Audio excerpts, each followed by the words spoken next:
Hello friends, welcome back to the daily soap update.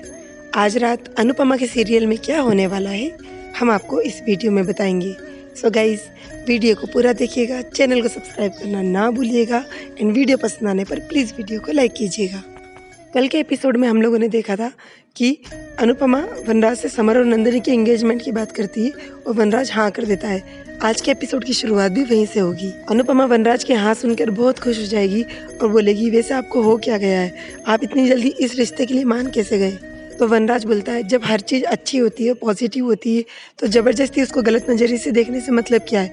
और वैसे भी तुम्हारा बेटा कौन सा मानने वाला है, वो तो अपने मन की करेगा ही।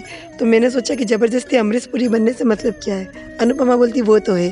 फिर दोनों एक दूसरे का फेस देखकर मुस्कुरा देते हैं। फिर अनुपमा कहती है कि वैसे इतने बड़े रिसोर्ट में हम लोग सगाई करेंगे तो वनराज बोलता है, वैसे भी कहीं ना कहीं रिसोर्ट में सगाई तो करनी होगी, तो क्यों ना यहीं कर देते, हम सारे रिश्तेदारों को यहीं बुला लेंगे। तो अनुपमा बोलती है, अरे अभी बहुत सारा काम है, सबसे पहले बा को मनाना है, नंदिनी से बात करनी है, नंदिनी के घर वालों से बात करनी है। तो वनराज बोलता है, किसी बात की फिक्र मत करो, बाद से हम बात कर लेंगे और बाकी रिश्तेदारों को तुम फ़ोन कर देना, और जो रही बात नंदिनी के घर वालों से, उनसे बात मैं कर लूँगा और काव्या से भी मैं बात कर लूँगा। तो अनुपमा कहती है, काव्या से आप समर और नंदिनी के रिश्ते की बात करेंगे तो आपको अच्छा लगेगा, क्योंकि आप अपनी शादी की बात तो करते नहीं हैं। तो वनराज बोलता है, हमारी शादी की और समर और नंदिनी की सगाई की बात में बहुत अंतर है।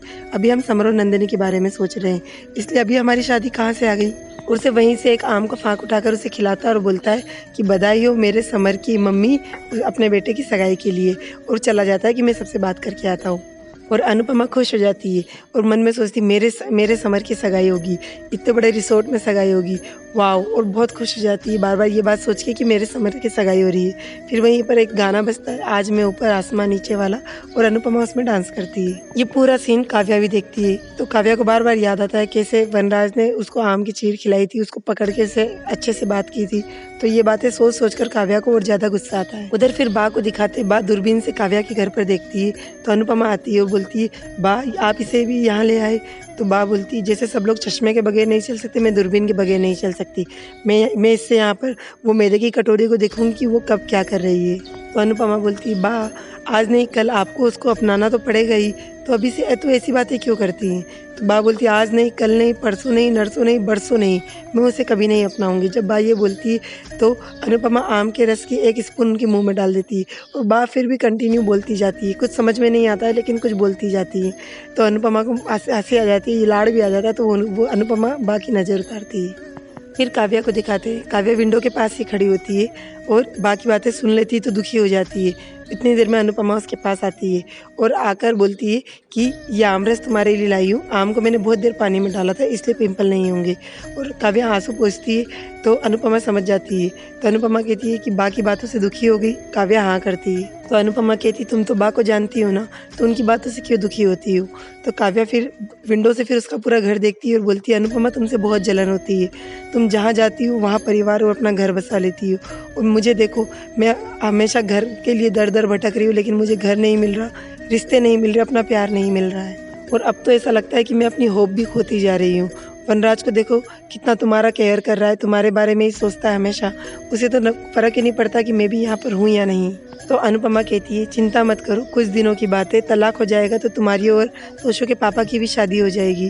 तो काव्या बोलती, कुछ दिन समझ में नहीं आता, ये कुछ दिन में दिन गिनूँ, महीने गिनूँ या साल गिनूँ, कितने दिनों से इसी दिन का वेट कर रही हूँ, पर अभी तक वो कुछ दिन ख़त्म ही नहीं हो रहे हैं, और अब तो मुझे डर भी लगने लगा है। तो अनुपमा कहती है कि तोशु के पापा पर तुमको भरोसा है या नहीं वो मुझे नहीं पता, लेकिन मेरे वादे पे ज़रूर भरोसा रखना, मैं कभी भी तुम्हारे इस रिश्ते के बीच में नहीं आऊँगी, और जब भी कभी मन में कोई शंका पैदा हो तो अपने हाथ में बंधे हुए इस धागे को देख लेना और मेरे वादे को याद रखना। ये बोलकर अनुपमा वहाँ से चली जाती है। उधर फिर वनराज को दिखाते हैं, वनराज डॉक्टर अद्वैत के पास आता है। डॉक्टर अद्वैत बांसुरी बजाते, वो पीछे खड़ा होकर आंख बंद करके सुनता है। डॉक्टर अद्वैत एकदम पलट कर देखते तो पीछे वनराज होता है। तो वो बोलते, अरे तुम कब आए। वनराज बोलता है, सॉरी आपको डिस्टर्ब किया। तो वो बोलते, नहीं नहीं कोई डिस्टर्ब नहीं।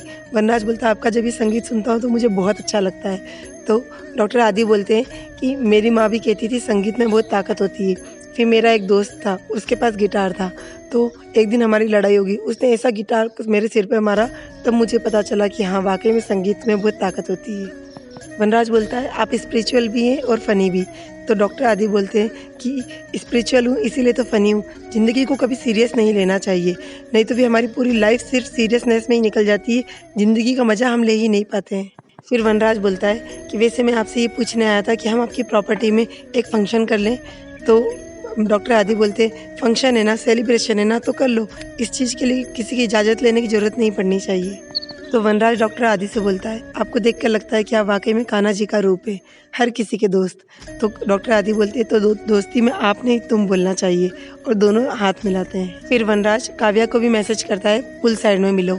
जैसे काव्या ये मैसेज पढ़ती है और वो वहाँ पर पहुँच जाती है और आकर बैठती है और बोलती है अब बताओ क्या बोलने के लिए मुझे बुलाया है यहाँ पर। तो वनराज बोलता है यहाँ पर मैंने अपने या अनुपमा के बारे में बात करने के लिए नहीं बुलाया है, मैं चाह रहा था कि समर और नंदिनी की सगाई हम इसी रिसोर्ट में कर देते हैं। तो काव्या बोलती व्हाट, यहाँ पर ऐसी सिचुएशन है और तुम्हें सगाई करने की पड़ी हुई है।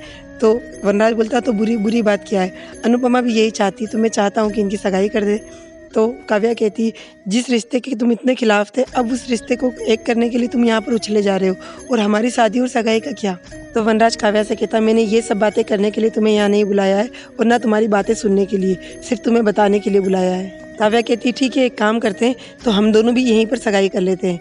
तो वनराज बोलता ऐसा कैसे पॉसिबल है, ना मेरा तलाक हुआ ना तुम्हारा तलाक हुआ है, तो कैसे सगाई हो जाएगी। तो काव्या कहती है मुझे कहीं से कहीं तक कोई चांस भी नहीं लग रहे तलाक होने के, तुम तो अनुपमा और परिवार के साथ में इतने खुश हो कि तुम्हें तो ज़रूरत ही नहीं है तलाक की। वनराज बोलता है देखो काव्या, मैं तुम्हारी तरह इनसेंसिटिव नहीं हो सकता हूँ। अनुपमा ने अपनी ज़िंदगी के 25 साल मेरी सेवा में निकाल दिए और अब मैं उसे खुश रखना चाहता हूँ, उसकी खुशी के लिए हर वो काम करना चाहता हूँ जो उसे पसंद है। उसके पास खुश रहने की कोई वजह नहीं है, जीने की कोई वजह नहीं है, मैं उसे वजह देना चाहता हूँ, उसे खुश रखने की कोशिश करना चाहता हूँ। काव्या बोलती और मेरा क्या, मेरी खुशी का कोई मतलब नहीं है, सिर्फ अनुपमा अनुपमा अनुपमा। अब तो मुझे नहीं लगता ये तलाक होगा, अब तो लगता है मुझे कि अब ये तलाक अनुपमा के मरने के बाद ही होगा। जैसे अनुपमा के मरने की बात वनराज सुनता है तो उसका हाथ उठ जाता है काव्या पर, लेकिन वो अपना हाथ वहीं पर रोक लेता है।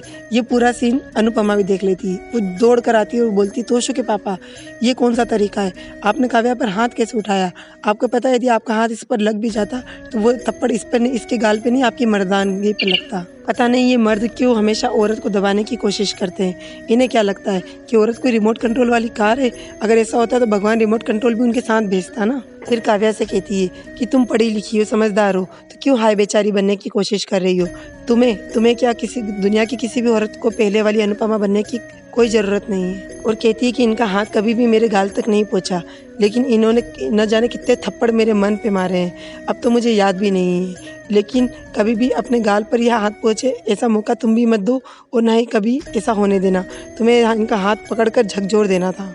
अनुपमा वनराज को बहुत डांटती है और कहती है तुम दोनों बच्चे तो हो नहीं जो मैं अब बट्टी करवाऊँ तुम्हारी, तो इस मैटर को तुम दोनों अपने हिसाब से सॉल्व कर लेना, और प्लीज़ ये मत समझना कि मैं तुम्हारे पीछे पीछे यहाँ पर आ गई थी, मैं तो कड़ी पत्ता तोड़ने आई थी।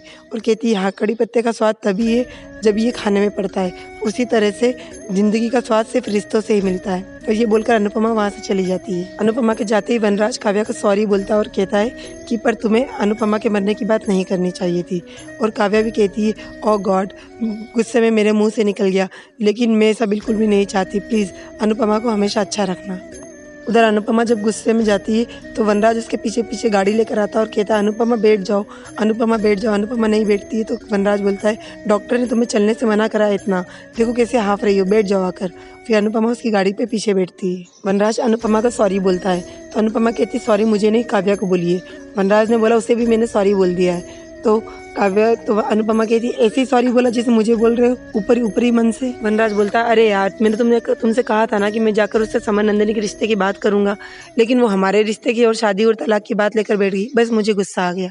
अनुपमा कहती फिर भी आपको अपने गुस्से पे कंट्रोल करना पड़ेगा, और वैसे भी एक ना एक दिन तो ऐसा होगा ही, तो उस पर गुस्सा क्या करना। तो वनराज बोलता अभी मैं ये सब नहीं सोचना चाहता, अभी मैं तुम्हारा साथ देना चाहता हूँ, तुम्हारा सहारा बनना चाहता हूँ। अनुपमा गाड़ी से उतरते हुए बोलती है कि जब मुझे आपके साथ और सहारे की जरूरत थी तब आपने दिया नहीं, और आज मुझे अब आपके साथ और सहारे की जरूरत नहीं है। अनुपमा गाड़ी से उतरकर घर के अंदर चली जाती है और वनराज जैसी गाड़ी स्टार्ट करता है तो गाड़ी पीछे जाती है, तो वो ब्रेक लगाते हुए बोलता है कि अब तो ऐसा लगता है जिंदगी की गाड़ी ही पीछे जा रही है, और वो वहाँ से चला जाता है। फिर नाइट का टाइम बताते हैं। रात में काव्या को भी नींद नहीं आती, वनराज और समर को भी नींद नहीं आती है, अनुपमा को भी नींद नहीं आती है। नींद में ही बा बोलती है बहू, तो अनुपमा कहती है हाँ, तो वो बोलती है यार तू मरना मत, अगर तू मरी तो मैं तेरे को जान से मार दूंगी, और अनुपमा मुस्कुरा देती है। वहीं पर समर वनराज से पूछता है मम्मी ठीक तो हो जाएगी ना? तो वनराज बोलता है बिल्कुल, वो पूरी तरह से ठीक हो जाएगी। काव्या, वनराज, अनुपमा तीनों को नींद नहीं आती है और वो पुराने-पुराने सीन याद करते हैं। वहीं पर एपिसोड खत्म हो जाता है। कल के एपिसोड में बताएँगे कि वकील का वनराज और अनुपमा दोनों के पास में फ़ोन आएगा कि तलाक की डेट फिर से आ गई है और वनराज वकील को बोलेगा कि अब मैं ये तलाक लेना ही नहीं चाहता। काव्या ये बात सुनकर वनराज से बोलेगी तुम्हें ये तलाक लेना ही होगा और अनुपमा वनराज से कहेगी कि कल की कथा के बाद में हम लोग बा को बताएँगे तलाक की डेट के बारे में और परसों के दिन हम लोग तलाक के लिए कोर्ट जाएँगे। सो गाइज़ ये सब हमें अगले एपिसोड में दिखाएँगे। सो और आगे की अपडेट के लिए डेली सोप अपडेट से जुड़े रहिएगा। हम लोग कल फिर मिलेंगे नए एपिसोड में, तब तक के लिए take care and bye bye.